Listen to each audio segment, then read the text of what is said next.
Diperlihatkan seorang kepala audit di sebuah perusahaan tengah memasuki ruang kepala manajer keuangan untuk dilakukan interogasi karena diduga telah membuat cap palsu dan menggelapkan uang perusahaan sebesar $20.000. Kepala audit menyuruh sang manajer saat itu juga mengembalikan uangnya dan mengundurkan diri.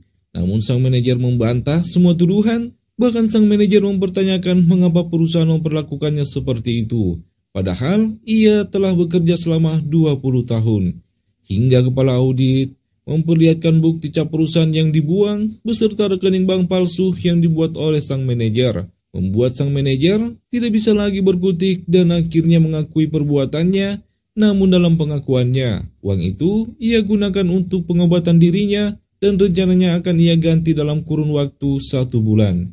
Hingga kepala audit mengambil sebuah kertas di balik fotonya, di mana itu adalah bukti pembayaran hutang senilai $25.000. Faktanya, ketika perusahaan terancam bangkrut, manajer keuangan mengambil jalan cepat, membayar hutangnya yang mana itu bisa membuat perusahaan benar-benar bangkrut. Dan inilah The Auditor. Di sebuah kawasan di tengah kota, tengah dilakukan pengerjaan apartemen yang dilakukan oleh sebuah perusahaan ternama bernama Ju Construction. Di tengah semua orang sibuk dengan tugasnya masing-masing, sebuah kren tiba-tiba saja hilang keseimbangan yang pada akhirnya patah dan akhirnya terjatuh. Beberapa waktu berlalu, setelah kejadian itu terlihat anggota tim audit Ju Construction tengah merayakan perayaan atas pensiunnya manajer mereka.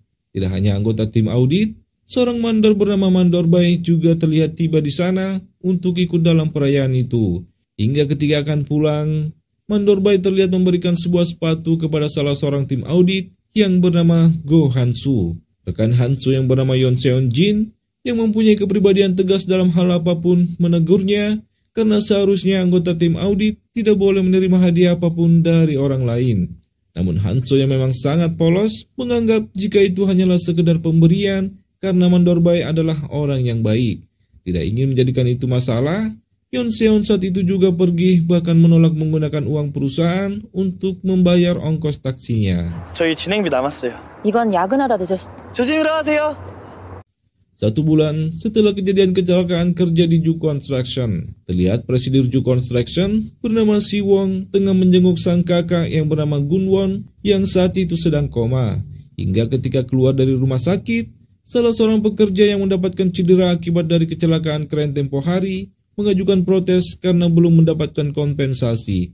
Namun karena terburu-buru, Presiden Si Wong tidak terlalu mempedulikan pekerja itu, terlebih perusahaan telah mengurus semua biaya medisnya.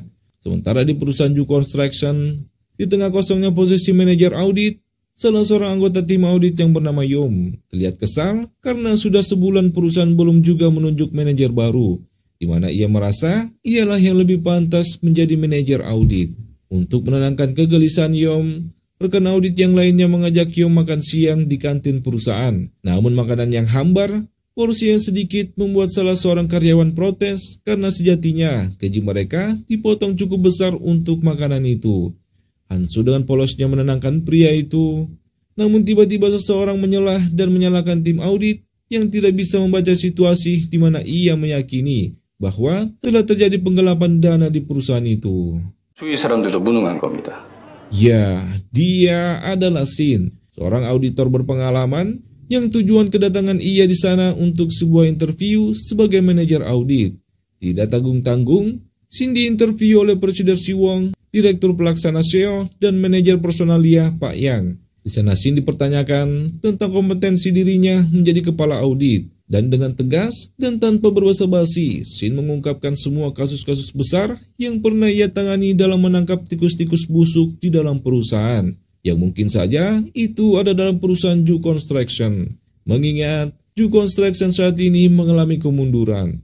Dengan semua pengalamannya, ia akan berusaha melakukan audit rutin seminggu sekali untuk mencegah manipulasi sistem. Ia juga akan melakukan inspeksi rekening perusahaan secara mendalam. Namun mendengar itu, Direktur SEO terus memojokkan rancangan dari Shin. Namun Shin dengan tegas juga membantah, yang seketika itu membuat Direktur SEO marah dan menyuruh Shin pergi. Hansu yang menguping pembicaraan mereka, kemudian mengabarkan itu kepada rekan-rekannya yang membuat mereka semua kegirangan, namun tidak dengan Yoon Seon. Hingga keesokan harinya, Hanso yang datang ke kantor lebih awal dikejutkan dengan keberadaan Shin yang kini telah menjadi manajer audit. Shin juga telah mempelajari latar belakang Hanso yang tidak mempunyai kompetensi dan keberadaan ia di sana atas bantuan manajer sebelumnya. Tak lama, tim audit yang lainnya juga datang dan saat itu juga manajer Shin meminta mereka untuk segera rapat prakerja. 회의합시다. Dalam rapat, manajer Shin yang telah membaca berkas-berkas perusahaan kemudian berencana akan melakukan investigasi terhadap runtuhnya menara kren di lokasi konstruksi. Hal itu pun mendapat bantahan dari tim audit karena kecelakaan itu telah mereka selesaikan dan kompensasi para korban telah mereka dapatkan. Namun manajer Shin berbalik memarahi mereka yang tidak kompeten dalam tugasnya, di mana tim audit tidak mempertimbangkan apa yang menjadi penyebab runtuhnya menara kren, yang bisa saja karena adanya manipulasi dana di dalamnya. Di saat yang lainnya mempertanyakan hal itu, Yoon Seon malah mendukung manajer Shin dan langkah awal mereka akan mewawancarai mandor lapangan, namun itu kembali mendapat bantahan dari Hanso yang dengan polosnya mengatakan bahwa mandor Bai tidak mungkin melakukan kesalahan. Namun, karena Hanso tidak mempunyai bukti untuk itu, Hanso kemudian dibawa untuk menemui mandor Bai di lokasi konstruksi. Di tengah perjalanan mereka, Hanso yang terus membela mandor Bai saat itu juga diminta manajer Shin untuk pindah ke departemen lain. Karena dengan cara berpikir Hanso tidaklah pantas berada di dalam tim audit. Hingga mereka pun tiba di lokasi konstruksi dan saat itu juga manajer Shin mengambil laptop kerja mandor Bai. Namun tiba-tiba mandor Bai datang dan seketika itu merebut laptopnya dan membawanya kabur. Hingga mandor Bai pun terpojokkan yang membuat manajer Shin terus mempertanyakan alasan menara keren itu terjatuh. Namun mandor Bai bersikeras tidak mau menjawab hingga tanpa sengaja ia pun terjatuh. Di rumah sakit, manajer Shin kembali mencecar mandor Bai dengan pertanyaan, namun Hanso terus menghalanginya. Kemudian membawa mandor Bai menuju ke kamar perawatan. Mengabaikan hal itu, manajer Shin kemudian menemui pekerja lainnya yang juga dirawat di sana. Dan di sana ia mendapat informasi bahwa orang yang mengendarai keren waktu itu bernama Choi dan saat ini telah keluar dari rumah sakit karena hanya mengalami patah di bagian kaki. Tentu hal itu membuat manajer Shin bertanya-tanya, dengan keren setinggi itu bagaimana bisa korban begitu cepat pulih. Tidak menunggu lama, saat itu juga manajer Shin mendatangi Direktur Seo. Namun di sana Direktur Seo dengan lantang mengatakan bahwa kecelakaan itu telah ditangani dengan baik, di mana wakil presidir menyebutkan bahwa penyebab kecelakaan itu adalah bencana alam, di mana angin saat itu bertiup sangat kencang. Direktur Seo juga meminta manajer Shin untuk mengembalikan laptop milik mandor Bai, namun manajer Shin yang sama sekali tidak bergeming dengan gertakan Direktur Seo, malah mempertanyakan bagaimana Direktur Seo mengetahui bahwa ia memiliki laptopnya. Hal itu pun membuat manajer Shin semakin curiga, kemudian meninggalkan sang direktur begitu saja. Sementara itu, Hanso yang tiba di ruangannya menceritakan kejadian yang dialami mandor Bai, yang menurutnya manajer Shin begitu sangat kejam. Namun Yoon Seon berpikiran lain dan mempertanyakan mengapa mandor Bai kabur jika memang tidak ada sesuatu yang ia sembunyikan. Hingga tak lama, manajer Shin datang dan seketika itu meminta laporan transaksi pembelian yang ditandatangani oleh Direktur Seo. Kejadian hari itu membuat tim audit merasa sangat lelah, terutama Hanso yang tidak habis pikir bagaimana perusahaan mempekerjakan orang seperti manajer Shin. Namun, lagi-lagi Yoon Seon berpikiran lain dan mempertanyakan mengapa mandor Bai kabur saat dilakukan penyelidikan. Hanso yang terus membela mandor Bai yang hanya berdasarkan perasaannya saja membuat Yoon Seon menganggap Hanso memang tidak pantas berada di dalam tim audit. Di tempat berbeda, manajer yang mengetahui manajer Shin akan menyelidiki Direktur Seo menyuruh Pak Yom untuk mengambil laptop mandor Bai dari tangan manajer Shin. Kemudian mereka membuat sebuah rencana untuk menyingkirkan manajer Shin dan menjadikan Pak Yom sebagai manajer audit. Kembali kepada Hanso yang terbayang-bayang dengan perkataan Yoon Seon, di mana mandor Bai yang menurutnya orang yang baik tidak mungkin melakukan hal yang buruk. Sementara manajer Shin dengan semua temuannya hari itu, ia pun semakin yakin bahwa korupsi telah membuat kecelakaan itu terjadi. Dan bisa jadi Direktur Seo dan Mandor Bay terlibat di dalamnya. Hingga keesokan harinya, Direktur Seo menemui Presidir Siwon untuk segera memecat manajer Shin sebelum semuanya hancur dibuatnya. Namun sang Presidir malah membela manajer Shin bahwa tujuan ia mendatangkan manajer Shin di sana adalah untuk memperbaiki perusahaan yang telah hancur semenjak ayahnya meninggal. Di tempat berbeda, Pak Yong mulai mempengaruhi Hanso untuk mengambil laptop Mandor Bay agar mereka bisa menyingkirkan manajer Shin. Hanso yang termakan bujukan Pak Yong saat itu juga mengikuti manajer Shin yang akan mengambil laptop Mandor Bay yang sedang diperbaiki. Di sana manajer Shin sepintas melihat kejanggalan yang berada di laporan yang dibuat oleh Mandor Bay. Setelah itu mereka akan mendatangi perusahaan Menara Myung, tempat keren sebelumnya dibeli. Di sana mereka bertemu dengan seorang presidir bernama Park. Dan tanpa basa-basi, saat itu juga manajer Shin memperlihatkan laporan yang tertulis di dalam laptop milik Mandor Bay yang menunjukkan selisih harga pembelian dan dana yang dikeluarkan oleh perusahaan. Hal itu pun membuat Presiden Park memohon kepada manajer Shin untuk tidak membongkar semuanya. Namun manajer Shin meminta Direktur Park memilih untuk menjadi saksi ataukah membantah dengan hukum yang akan menjadi konsekuensinya.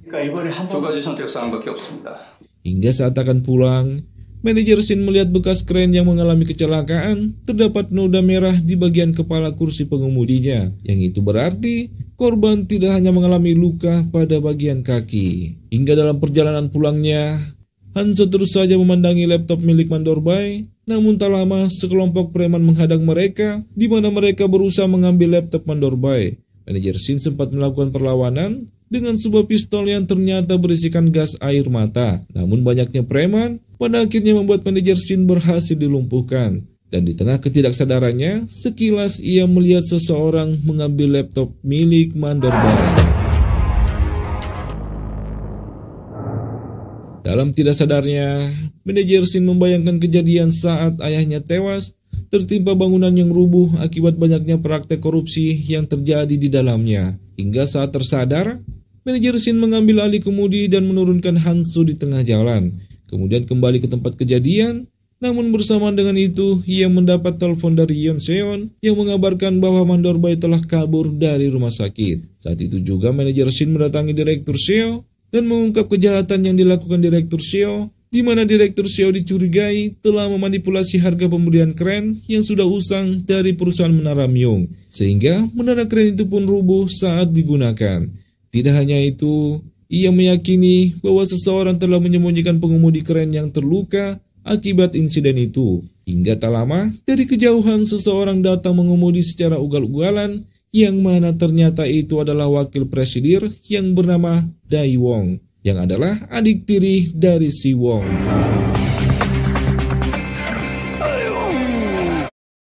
Dae Wong yang merasa aneh, sekaligus kesal dengan tatapan yang diberikan manajer Shin, kemudian mengajaknya berbicara di ruangannya. Dan di sana Dae Wong menyuruh ketua Shin untuk menghentikan penyelidikan itu. Namun dengan berani manajer Shin mengatakan akan tetap mewawancarai semua orang yang terkait dengan kecelakaan itu. Membuat Dae Wong semakin geram dan memperingatinya jika ketua Shin tidak menemukan apapun, maka ia akan membuat manajer Shin membayar atas semua keributan yang terjadi. 야, 이 개새끼야! 별거 없으면. Mengabaikan ancaman dari wakil presidir, manajer Shin kemudian melakukan rapat darurat meminta tim audit fokus dalam masalah itu. Karena jika mereka gagal, perusahaan akan mengalami kerugian yang sangat besar. Untuk itu, manajer Shin akan menginterogasi operator kren yang bernama Choi yang dikabarkan telah keluar dari rumah sakit.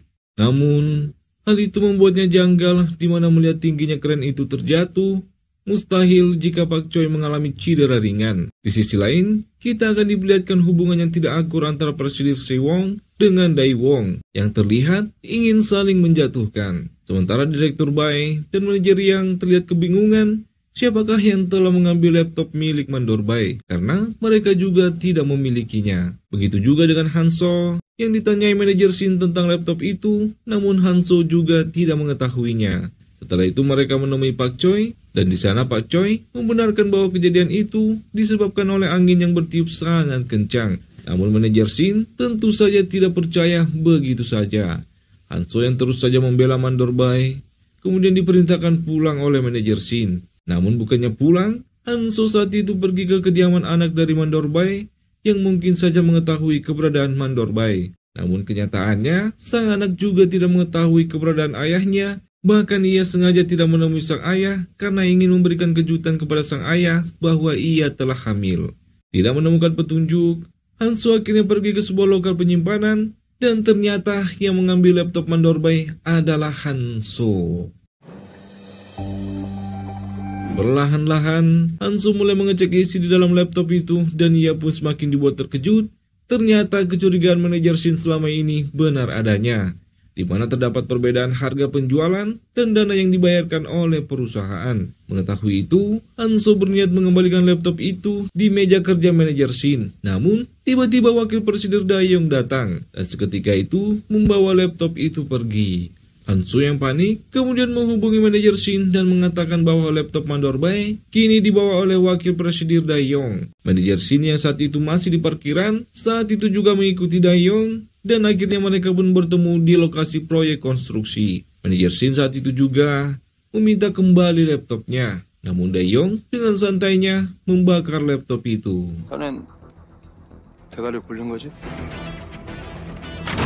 Tidak mempunyai bukti lagi, Ketua Shin yang pantang mundur saat itu telah berada di lokasi konstruksi untuk memeriksa CCTV dan di sana ia mendapati Mandorbay yang sedang menggendong driver crane untuk dibawa ke rumah sakit. Sementara di rumah sakit, dengan bantuan Presiden Siwon, manajer Shin akhirnya diperbolehkan memeriksa CCTV rumah sakit. Dan di sana, ia juga melihat rekaman saat Mandorbay menggendong driver crane itu masuk ke dalam ruang UGD. Sementara di kantor tim audit, Yoon Seon menemukan suatu kejanggalan di mana kecelakaan itu terjadi tepat jam 10.27. Sementara pengemudi kren tiba di rumah sakit jam 16.00. Padahal jarak lokasi konstruksi dan rumah sakit hanya 10 menit. Tak lama, manajer Shin menelpon dan meminta alamat seseorang bernama Byung Jin. Hanso yang sedikit mulai percaya kepada manajer Shin, kemudian mendatangi kediaman Byung Jin. Namun, Hanso yang saat itu bertemu dengan manajer Shin di rumah Byung Jin, namun mereka tidak menemukan keberadaan Byung Jin, dan hanya terdapat makanan yang telah membusuk.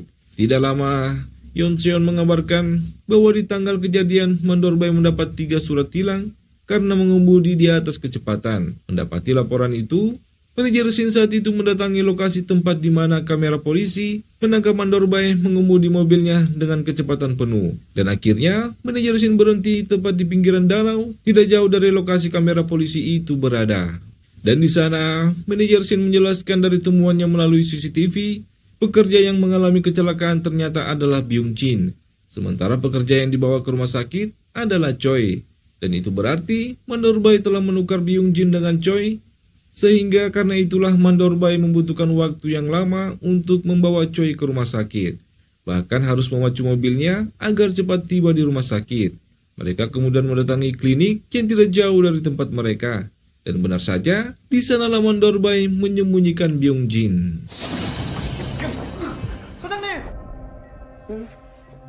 Mandorbay sempat melawan, namun ia berhasil dipojokkan sehingga ia pun mengancam akan mengakhiri hidupnya jika mereka tidak pergi dari sana. Hanso dengan kepolosannya kemudian memujuk Mandorbay dengan berkata bahwa putri Mandorbay tidak lama lagi akan mempunyai anak. Membuat Mandorbay saat itu juga tersadar dan pada akhirnya menceritakan kronologi kejadian di waktu itu.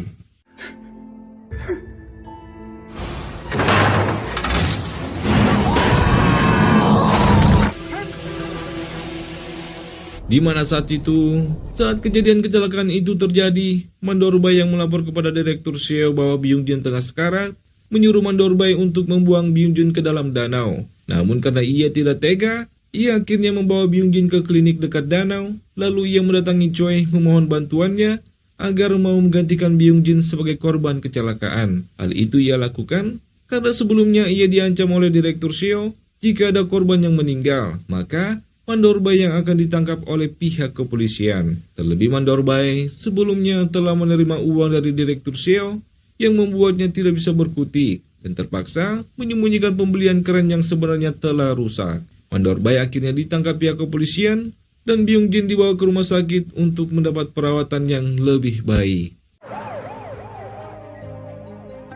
Tidak butuh waktu yang lama, Manajer Shin menggelar rapat darurat kemudian mengajukan audit khusus kepada Direktur Seo yang akan dihadiri para eksekutif dan para pemegang saham Ju Construction. Meski mendapat penolakan dari Dae-yong, namun sang Presidir Siwon menerima pengajuan audit Direktur Seo. Sementara di penjara, Han So yang menemui Mandor Bai kemudian mempertanyakan apakah Mandor Bai sempat merekam pembicaraannya dengan Direktur Seo saat itu. Namun siang, Mandor Bai tidak melakukannya. Tak lama, Han So mendapat telepon dari Presiden Menara Myung bahwa ia akan bersaksi dalam audit khusus Direktur Seo. Mengetahui itu, Han So saat itu juga menemui manajer Shin dan memberitahukan bahwa Presiden Menara Myung akan bersaksi. Tak lupa Han So juga meminta maaf karena sebelumnya telah mengambil laptop Mandor Bai.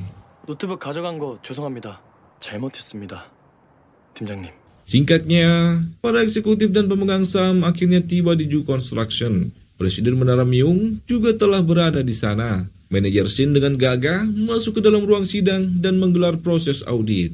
Namun, baru saja audit dilakukan, Direktur Seo membantah semua tuduhan dan mengaitkan kecelakaan itu dengan kondisi alam saat itu. Namun, manajer Shin membantah bahwa Direktur Seo membeli kren yang telah usang dan mengambil selisih pembelian kren yang ia lakukan dengan perusahaan Menara Myung dengan Presiden Park sebagai saksinya. Namun saat Presiden Park diminta untuk bersaksi, ia membantah tuduhan itu dan malah berterima kasih kepada Direktur Seo karena telah bekerja sama dengannya, membuat manajer Shin pada akhirnya tidak bisa berkutik di tengah orang-orang yang mulai menyudutkannya. Hingga tak lama, Han So pun datang membawakan rekaman suara kamera dashboard mobil yang sebelumnya dibuang oleh Mandor Bai. Dan betapa terkejutnya semua orang. Dalam pembicaraannya, Direktur Seo menyuruh Mandor Bai membuang driver kren itu ke danau. Jika tidak, uang suap yang mereka terima dari Menara Myung akan terbongkar. Di mana ternyata sebelumnya, manajer Shin dengan kepintarannya sempat mencurigai kesaksian Park adalah sebuah jebakan. Sehingga ia meminta Han So untuk mencari bukti lain, yaitu kamera dashboard mobil milik Mandor Bai. Dan dengan bukti itu, manajer Shin saat itu juga meminta Direktur Seo dipecat secara tidak hormat dan akan dibawa ke kantor kepolisian. Manajer Shin juga meminta perusahaan Menara Myung melakukan ganti rugi karena telah menjual kren yang telah rusak. Masih belum puas, manajer Shin meminta Wakil Presiden Dae-yong meminta maaf karena telah merusak laptop milik Mandor Bai yang menjadi barang bukti penyelidikan. 부사장님이 노트북 태우는 CCTV 공개하겠습니다. 죄송합니다. Melihat pencapaian manajer Shin yang belum genap sebulan berada di sana, membuat Presiden Siwon sangat terkesan. Sementara itu, di sisi lain, Dae-won terlihat menceritakan kekesalannya kepada seorang wanita, dan yang mengejutkan ternyata wanita itu adalah ibu dari Yoon Seon. 왔네. 얼른 들어와 밥 먹게. Di tempat berbeda, manajer Shin ternyata mengambil kembali laptop Mandor Bai yang sebelumnya dibakar oleh Dae-yong. Entah apa tujuannya, namun ia yakin dengan laptop itu ia bisa mengungkap banyak skandal di perusahaan Ju Construction.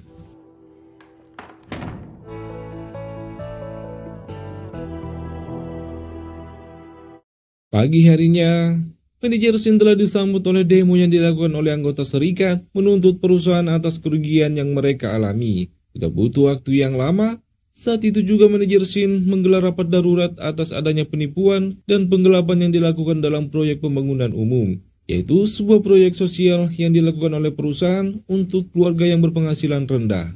Untuk itu, langkah awal mereka akan mengaudit Departemen Perumahan Ju Construction yang dipimpin oleh manajer Yumi. Dan yang mengejutkan, ternyata Yumi adalah teman sekolah manajer Shin dan juga sempat dekat dengan manajer Shin.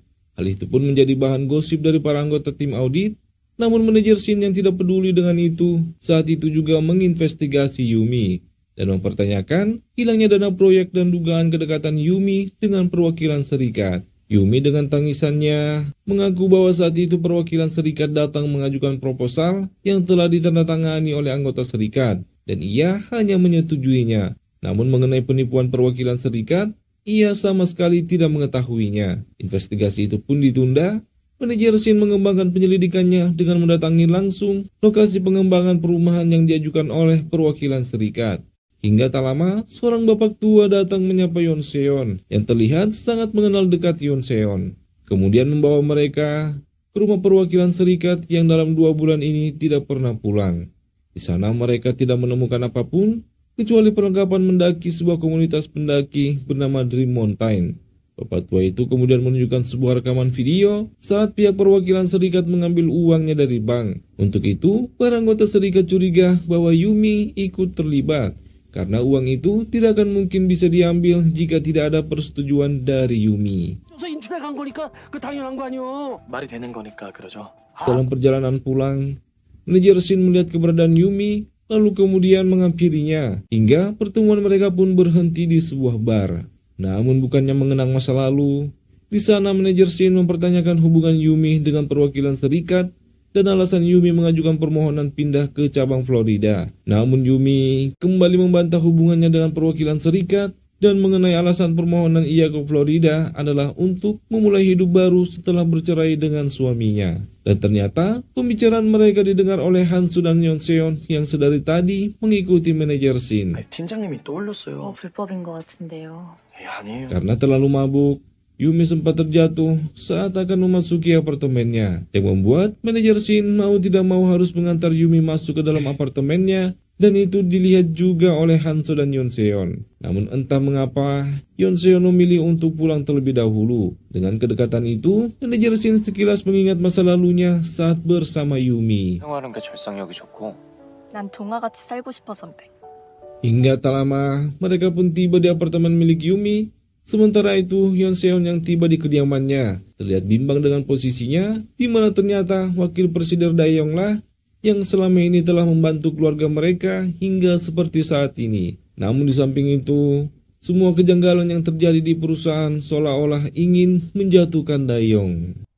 라고 사장이라는 양반이 외부 사람까지 뭐 고칠 거 삼촌 온 김에 싹 다. Pagi harinya, Hanso yang terbangun dibuat takut membayangkan sikapnya semalam kepada manajer Shin, di mana Hanso yang dalam keadaan mabuk parah mengungkapkan semua kekesalannya kepada manajer Shin. Hal itu pun membuatnya takut masuk kantor. Namun pagi itu, perusahaan telah dihebohkan dengan seseorang yang menyebarkan berita tentang manajer Shin yang telah melecehkan Yumi semalam. Alhasil, manajer Shin pun diinterogasi oleh komite etika perusahaan di hadapan Presiden Siwon. Daewon juga datang untuk menyudutkan manajer Shin, namun dengan bijaknya, Presiden Siwon menyuruh manajer Shin menyelesaikan masalah itu hingga akhir pekan sebelum pemindahan Yumi ke Florida. Hal itu pun membuat Daewon kesal, lagi-lagi ia gagal menyingkirkan manajer Shin. 이건 아니지. 유미경 부장은 감사를 받고 있어. Saat itu juga, manajer Shin memulai penyelidikannya dengan mengajak Hanso dan Yeonseon dan menyarankan mereka untuk lebih pintar saat membuntuti seseorang. Hingga mereka pun tiba di lokasi tempat yang mereka yakini adalah tempat foto itu diambil. Tiba-tiba seseorang bertopi datang menghampiri manajer Shin yang mana itu adalah orang yang mengambil foto manajer Shin semalam yang mengaku adalah suami dari Yumi. Hal itu pun dirasa aneh karena Yumi sebelumnya mengatakan bahwa ia telah bercerai. Dengan tegas, pria itu kemudian mengatakan tujuannya melakukan hal itu adalah untuk mengeluarkan manajer Shin dari tempat istrinya bekerja. 당신 내 와이프 직장에 못 다니게 하는 거. Keadaan yang membingungkan membuat manajer Shin memerintahkan Yeonseon dan Hanso untuk mewawancarai Yumi di rumah sakit. Sementara di tempat berbeda, Daewon menemui Siwon membahas masalah manajer Shin yang telah melecehkan Yumi. Daewon mengingatkan Siwon, jika masalah itu tidak segera mereka tangani, maka itu akan berdampak buruk bagi perusahaan. Namun, hal itu lagi-lagi tidak mendapat tanggapan dari Siwon, membuat Daewon memperingati Siwon. Jika Siwon masih ingin berada di posisinya lebih lama, sebaiknya ia segera menyingkirkan manajer Shin. Tak lama, Daewon mendapat kabar dari Yeonseon bahwa orang yang menyebarkan berita itu adalah mantan suami dari Yumi. Entah apa yang dipikirkan Daewon, namun itu membuatnya semakin bersemangat. 뭐 우리가 불경기 아닌 적이. Bersamaan dengan itu, manajer Shin yang telah tiba di kantor kemudian akan mengambil barang-barang milik manajer Yumi untuk dilakukan penyelidikan secara forensik. Namun itu sempat mendapat pertentangan dari bawahan manajer Yumi yang tidak terima dengan perlakuan manajer Shin kepada atasannya dan menyudutkan manajer Shin yang telah melecehkan manajer Yumi. Namun tak lama, Daewon datang memarahi mereka semua yang membuat keributan di kantor. Sementara itu, Hanso dan Yeonseon yang berhasil menemui Yumi mendapat pengakuan dari Yumi bahwa mantan suaminya terus mengikutinya, bahkan mengancam akan menghabisi Yumi jika tidak mengikuti perintahnya. Manajer Yumi juga meminta maaf karena dirinya, manajer Shin, dituduh telah melecehkannya. Hanso mencoba melaporkan penemuannya kepada manajer Shin, namun manajer Shin malah berpikir itu hanyalah alibi dari manajer Yumi yang ingin membingungkan proses penyelidikan. Karena sejatinya, manajer Shin sempat berpapasan dengan pria itu semalam seusai mengantar Yumi ke apartemennya. Dan itu menguatkan keyakinannya bahwa Yumi belum bercerai. Malam harinya, manajer Shin terus mencari informasi tentang keterkaitan suami dari Yumi yang diketahui bernama Myung Chul dengan perwakilan serikat yang bernama Chang Sik. Hingga keesokan paginya, manajer Shin mendapati kesamaan komunitas antara Myung Chul dan Chang Sik beserta Yumi, yaitu sama-sama masuk dalam komunitas pendaki bernama Dream Mountain. Saat itu juga, manajer Shin mengajak Hanso dan Yeon Seon mencari keberadaan perwakilan serikat yang bernama Chang Sik, di mana saat itu mereka memutuskan untuk menemui ketua komunitas Dream Mountain. Dan benar saja, di sana mereka menemukan foto Yumi bersama suaminya dan juga perwakilan serikat Chang Sik. Awalnya sang ketua menolak membicarakannya, namun melihat banyaknya orang susah yang menjadi korban, akhirnya sang ketua mau tidak mau harus buka suara. Berdasarkan informasi dari ketua Dream Mountain, manajer Shin mendatangi sebuah pemukiman di Gunung Junghak dan mulai menyebar mencari keberadaan Chang Sik. Hingga Hanso berhasil menemukan keberadaan Chang Sik yang saat itu sedang makan di sebuah kedai. Namun, ia kabur setelah melihat keberadaan Hanso. Hanso sempat kesulitan mengejarnya, namun tiba-tiba manajer Shin datang menggunakan sepeda. Kejar-kejaran pun sempat terjadi, namun pada akhirnya Hansik berhasil mereka tangkap. 유건설 감사실에서 왔습니다. Chang Sik kemudian diserahkan kepada kepolisian untuk diinterogasi, yang saat itu disambut oleh para anggota serikat yang kesal karena uangnya telah dibawa kabur. Namun meski telah ditangani oleh pihak kepolisian, Chang Sik nyatanya masih tetap tidak ingin berbicara, yang pada akhirnya penyelidikan itu pun mungkin akan berlangsung lama, yang membuat bapak tua kenalan Yeon Seon tidak kuat lagi menahan kesedihannya. Hanso dan Yeon Seon yang melihat penderitaan sang kakek membuatnya tidak bisa lagi berpikir apa yang harus mereka lakukan. Hingga tak lama, cucu dari sang kakek itu pun keluar dan mengatakan saat mereka memberi makan anjing yang berada di rumah perwakilan serikat, mereka bertemu dengan orang asing yang saat Hanso menunjukkan foto Myung Chul, anak itu membenarkannya. Hingga keesokan paginya, Yumi saat itu akan berpamitan dengan anak buahnya di tim perumahan, karena hari itu adalah hari terakhir ia berada di sana dan akan dipindahkan ke cabang Florida. Namun tiba-tiba manajer Shin datang meminta Yumi untuk diinterogasi. Yumi pun sempat terkejut mengetahui perwakilan serikat telah ditangkap dan membenarkan bahwa ia telah bekerja sama dengan Yumi. Namun Yumi masih saja terus berusaha menyangkalnya hingga manajer Shin pun mempertegas tuduhannya. Saat Yumi dan perwakilan serikat berhasil mengumpulkan uangnya, mereka merayakannya di bar, dan saat itu juga Myung Chul, suami dari Yumi, mencuri uangnya. Hingga sekembalinya mereka dari bar, Yumi berpura-pura merasa kehilangan uangnya dan menyalahkan perwakilan serikat yang telah menyimpannya. Hal itu pun dibuktikan di malam itu dua orang anak melihat keberadaan orang yang menggunakan topi bertuliskan K di rumah perwakilan serikat. Dan topi itu adalah topi yang sering digunakan oleh Myung Chul. Yumi lagi-lagi mengelak bahwa ia telah bercerai dengan suaminya. Namun faktanya, manajer Shin telah menyelidikinya dan perceraian mereka palsu. Hal itu pun membuat Yumi tidak bisa berkutik dan pada akhirnya kebohongan dan rekayasanya terbongkar. 시사로 도피할 시간을 벌려고 추문을 꾸몄고 Hingga saat manajer Shin memberikan laporannya kepada Presiden Siwon tentang penyelidikannya kepada Yumi, manajer yang datang di ruang interogasi dan akan membawa Yumi pergi ke bandara atas perintah dari wakil Presiden Daewon. Bersamaan dengan itu, manajer Shin juga dibuat terkejut mengetahui kasus Yumi kini telah diambil alih oleh wakil Presiden Daewon. Dan manajer Shin nantinya akan melapor kepada wakil Presiden Daewon. Di mana sebelumnya, saat di rumah sakit, Daewon sempat mendatangi Yumi, menyuruhnya diam dan mengikuti seluruh perintahnya jika ia ingin selamat.